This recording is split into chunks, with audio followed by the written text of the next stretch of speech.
Hello, my name's Ian, and I just wanted to walk you through my garden. I've been getting asked by several friends um, about what to grow during the winter. So if you're planning on growing a winter or fall garden and kind of don't know where to start, um, and if you are limited in space, that's okay because you can also grow in containers. But for those who are serious about growing some food, let this be a little intro to what's possible.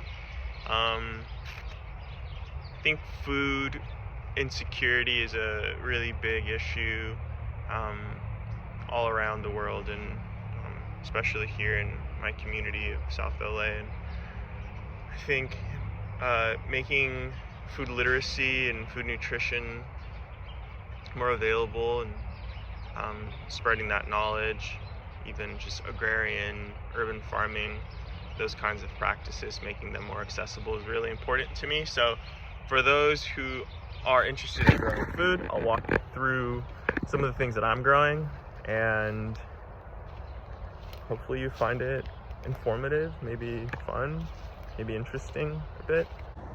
So here we have a perennial lacinato kale plant that is probably 4 to 5 years old. There used to be a whole row of them at one point. I was growing way more kale, but I had a gopher problem and the gophers killed most of them. Here we have some flowers. I'm not too sure what the variety is, but my neighbor was growing them and she passed away, so I figured I'd took some flowers from her flower bed and just casted them in my garden to remind me of her, because she was actually the first person that ever taught me how to garden. This is some cardoons or artichokes here. These are sown from seed. These are great hardy winter, fall crops. They'll grow well into the spring. And if you've ever had an artichoke, then you know what's up. They will take a couple months to grow, and they'll eventually grow into a pretty large bush. So you do want to give them some space, but hopefully I'll already have all of this kind of picked and cultivated, and by the time this is on a more mature size. But here we have,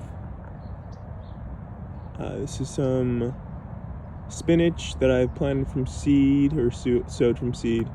We have some kale, purple veined kale. You may have seen it at supermarkets. We've got some little gem lettuces from seed, and we've got some beets growing as well, and some bok choy there in the back. I have tons of sprouts coming up. I think there's a lot of vetch and just like a light dusting of a cover crop, just to help with nitrogen. And I recently got a ton of Mission Bells poppies, so there's a lot of poppies that I sowed last week that are starting to sprout, which will be super beneficial for pollinators. So when things go to seed and flower, then we'll have all the beneficial pollinators here. Let's see what else we got. So root vegetables like beets, I have different varieties here. This looks like a type of sunflower sprout coming up, if I'm not mistaken. Here we have some tiny radishes. I'm not sure why they're exposed, so I'm just gonna go ahead and cover them up. These are like French breakfast radishes. We got some more beets here, some Japanese mustard, any leafy green or root vegetable.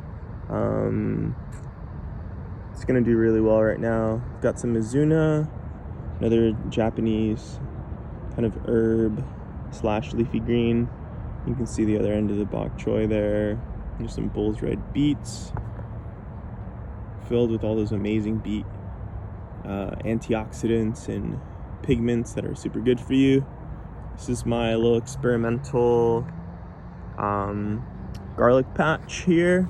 Never grown garlic, but I had this variety over this summer from this farmer that I really liked, his like purple skinned garlic. I told him how excited I was about growing it, and he told me that, well, it was also the hardest variety of garlic to grow, which I think he was just saying that to dissuade me from growing it myself and continuing to purchase it from him.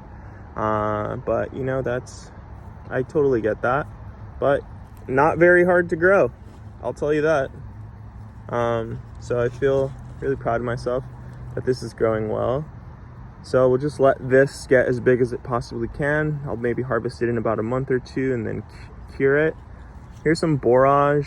This tends to be, it's a really beautiful bush and creates this really amazing edible flower, which I love. And you can also use the borage to make tea. It's a bit of a weed in my yard because I've just let it kind of self-seed, so it just keeps coming up. But I've been aggressively mulching and putting down cardboard and really kind of building the soil up. So it's not only helped with some of the more pesky seeds that are beneficial, but have turned into somewhat of a weed. And you can see, this soil that I've been building up here is beautiful black garden soil. Before I started a garden here, this was all desert-fied. It wouldn't hold any water, and over the past 12 years I've been slowly just tending to the good old land, and it's been very generous and abundant. So I'm really proud of spending some time really cultivating this beautiful resource that is predominantly made from just waste product. You see there's tons of organic material there and lots of worm casting, so my plants are super happy about that. I'll keep moving on. You can see some of that cardboard that I just need to add some compost over. I'll continue to break down. This is Old Faithful here. She's like 15 years old, super old. Planted it a really long time ago, and it's constantly giving me dragon fruit, which I love, and super tasty, and I love to give them to friends and family. Here's our perennial Thai basil bush. I love having this around because not only is it great to incorporate in soups and food, but it's also great because it throws the scent off of my more tender greens, like my lettuces, which I kind of grow and hide. Provides a little shade. Hasn't been the coldest winter, so I like to kind of test things out and see where they're growing, and where they grow best. I think lettuce likes a little bit of shade, especially on hotter days. Here we have some beets that I'm growing more on the south side of the garden, if you will. They seem to be quite happy, giving them some space. We'll see how big they get. Here we got some passion fruit, which is about a couple months old now, and it's probably doubled in size since when I got it. I had a passion fruit here before, and it completely enveloped this entire fence, but it came down with some sort of disease. But this is another great perennial, and if you have like kind of a ugly fence or something that you just want to turn beautiful and make green, this will come in a couple years. This will be completely engulfed by this vine, and it'll produce pounds and pounds and pounds of passion fruit, which if you've ever had passion fruit, you know how amazing that is. Here we have more Mizuna, some more kale. This one's really taking off, so it likes that spot, so I normally make a note of that. Some more beets that I'm just trying to see if I can grow them within these cinder blocks. These are okay. These really don't like it too much. Here we've got a little fallen shishito pepper from the shishito plant, and we still got some peppers there from the summer. I left all my peppers. They still seem to be producing. This Pekin is relentless.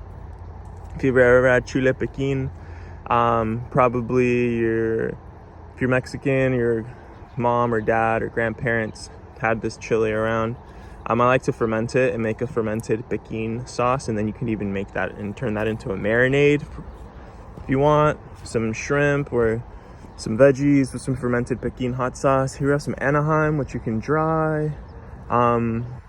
It's maybe getting a bit overwatered because it is a bit cooler, and I do have some plants kind of shading the root zone, but it's still producing peppers, and I'm really not gonna cut it until it stops producing. Here we have some serranos. Very happy. These are all sweet potatoes. Here we have some Swiss chard, which really loves this weather. It's really thriving right now. You can tell by like how plump and crisp these leaves are. It's really happy, really perky leaves. Again, some more of these flowers that remind me of my neighbor. A plant that I just put in that I'm really excited about is comfrey. It has tons and tons of amazing medicinal applications. You can make it into a tea. You can make it into a poultice. It absorbs tons of calcium. It has a lot of like soluble minerals that can be ingested either through, like I said, in a tea or transdermally through your skin. So look up comfrey. It's great. If you can't grow it, take it somehow as a supplement. It's great for you. You have tons of mint, amazing lemon verbena. I think I may have already mentioned it. Here I have a rosemary bush that I've been kind of trimming, taking back so it doesn't become too susceptible to diseases or pests. The ladybugs are making quick work of whatever is trying to grow on it, but I think I spotted some sort of beetle. So bushes, these ornamental bushes like rosemary, lavender, all of those are great, and they're super drought tolerant and don't really require much maintenance like other more sensitive vegetables, fruits. Here we have some collards that have been growing here. Again, super hardy, part of the Brassica family, so related to kale, Brussels sprouts, cabbage, etc. Here are some basil plants that I got from my girlfriend. She gave me this Genovese basil and gave me 3 little transplants, and it completely took over this. It loves this north side here. So basil, a great plant just to grow, like even if you have a balcony space or a little windowsill kind of garden situation. Basil and other little herbs are great to grow if you're not don't have a ton of access to outdoor space. But you can kind of see what happens when you plant it in the ground. It just takes off, and I never will have to buy basil ever again. So thank you to my girlfriend for that. And as you can see here, this is all the basil seed. So if I harvest these, then I can either give them to friends, and then you guys can plant them and have your own basil. But you can just see on these 3 plants, it's produced, who knows, maybe a couple thousands of seeds, which means thousands more basil plants, which then means thousands of more seeds, and etc. till infinity. So that's why I think it's important to grow food, build that relationship with it, because it's really all around us, and we don't need to go to markets. Just need to link up with people who are also passionate about growing food, and that way you can take care of one another. Here we have some lemon basil, some lemon thyme, which is super fragrant, very citrusy, and I love this in teas. I love to season dishes with it, and it's a staple in the household. And I've purposefully kind of planted it in some partial shade, and it really likes this spot, and it thrives and it stays perky, so I know it's happy and I love it. Here's some more little gems. I think that this is possibly a weed, but I'm gonna let it go just to see what happens. But it grows these blackberries. I'm not too sure what it is. This is a Malabar spinach vine that I found growing behind the passion fruit, and I was really happy, but I thought that I could possibly transplant it in full sun and it would be happy, and it actually hates it. It's edible and it's tasty, and the leaves are like kind of have a succulent vibe, and it produces these berries that have these pigments. I need to do more research if these are edible, but they produce this beautiful pigment that I'm sure could be used for something. And I need to do more research, and I'll get back to you on that. Here are some red-veined sorrel.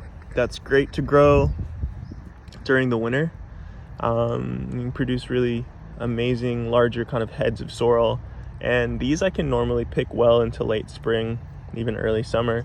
They're doing well. This corner one's doing really well, so I'm really stoked about that. Haven't had sorrel here in a minute. I have a little rogue garlic there. I guess it's not rogue, but I intentionally planted it over here, but it's just sprouted, so I'm stoked on that too. And yeah, I've got a kind of fabric bag here that I'm testing out some radishes and more kale. Yeah, that's it. So I have this other area here as well that I'm shading out, so then that way I can cultivate all this come late winter. And this is my compost pile. It needs to get sorted, but I produce a ton of soil actually from this. I'll rake out all of the larger pieces, break it down further, and harvest that, and then put that back into the garden. And yeah, just recycling everything that I use here. But hope you found this helpful. So let me know if you have any questions, and I'm always happy to answer them or help out with any garden advice or projects that you may have. Sweet. Bye.